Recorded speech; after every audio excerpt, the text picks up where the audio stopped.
Last month, Pastor wanted to run inside the bush. I said, I don't want to do this ministry again. I want to run inside the bush and not come out. Thank God I'm married. It's good to marry. Some of us have found out why God said I must marry. I wanted to run inside the bush. It is not because I want God to do something for me. You have not fellowshiped with the burden of the mortals. Your test balls in the spirit will be recalibrated. You sit and weep, cry, sigh, groan and travail, and your neighbor will be asking you what's the problem, because by his calculation he's thinking that somebody of your own status in life should not be worried about matters like this. But you have fellowship with God in the deep places. God cannot be weeping and I am quiet. He cannot sigh and I'm quiet. He cannot cry and I am not doing anything. The spirit cannot travail and I will not give him my womb. Moses said, if I had found favor, he said, take this and give me that.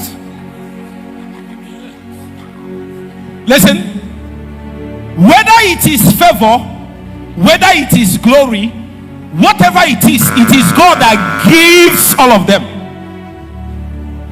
But Moses said, the way I'm looking at things now, this is of higher priority. Thank you, oh God, for giving me this. Take it. Give me your glory. Give me your glory. Show me your glory.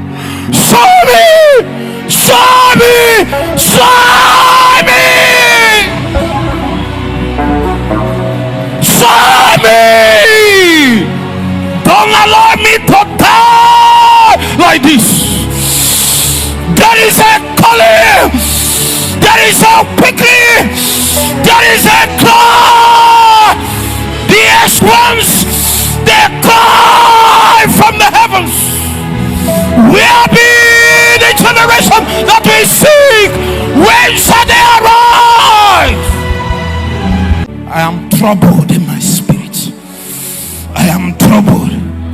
Many times at this instance, I lack the ability to speak.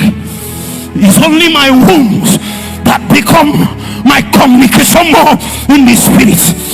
You have not known the burdens of God. You have not been trapped in the high places. Have God actually shared the things troubling him?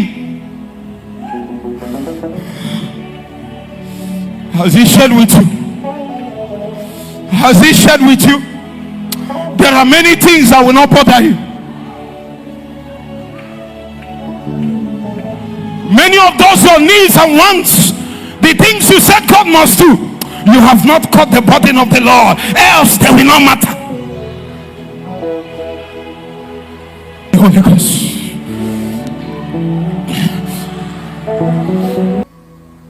The Holy Ghost has his own anakazo,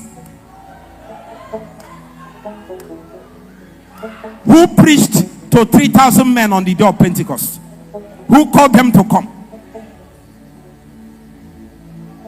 John Wesley said, I will set myself on fire and men will come and watch me burn. You know what they said about John the Baptist? What do you seek in the wilderness? What do you seek? Because men dwelleth in the cities, in the temples and in the palaces. If you want to seek something of repute, you cannot be coming to these backsides of the desert. But there is a pillar of fire that is standing there.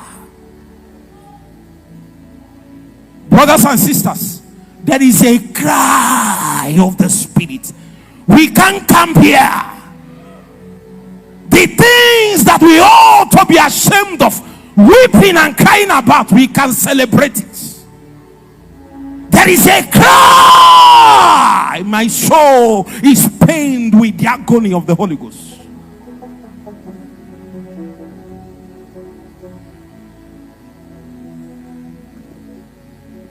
What if you marry and so what?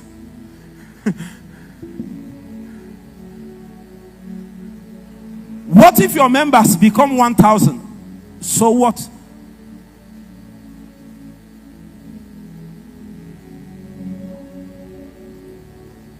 Until the Spirit is poured, every tactics and strategy we have is either it fails or Satan will hijack it.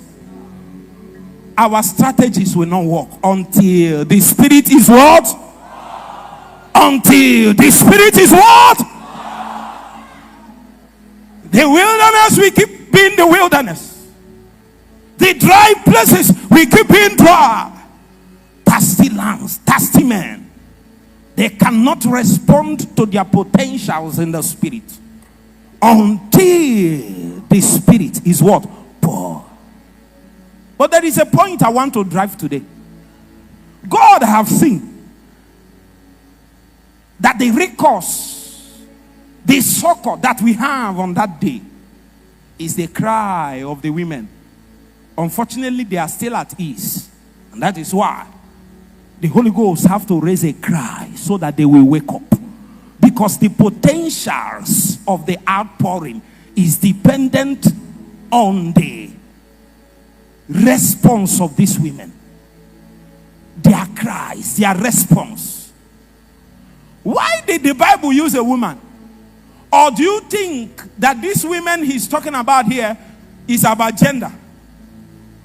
Have you not noticed that anytime the Bible speaks about Jerusalem, it calls her she? But the church is the New Jerusalem. That means it is a metaphor to identify people that has possessed womb of the Holy Ghost. Are you seeing it now? Because the labors of the moment is the labors of the wombs. If you don't have wombs, sisters, you can't be counted. The numbering is after wombs.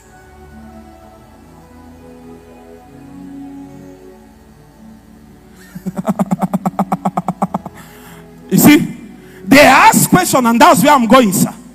He said, you can look at a man and know that he is at ease. How do you know a woman that is at ease?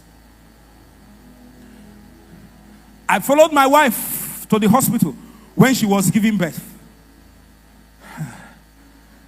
Have you followed your wife? Not you, sir, this man. Have you followed your wife? I would have been shocked. I followed my wife. I entered there. I know she respects me. But at that moment, she could not see anybody.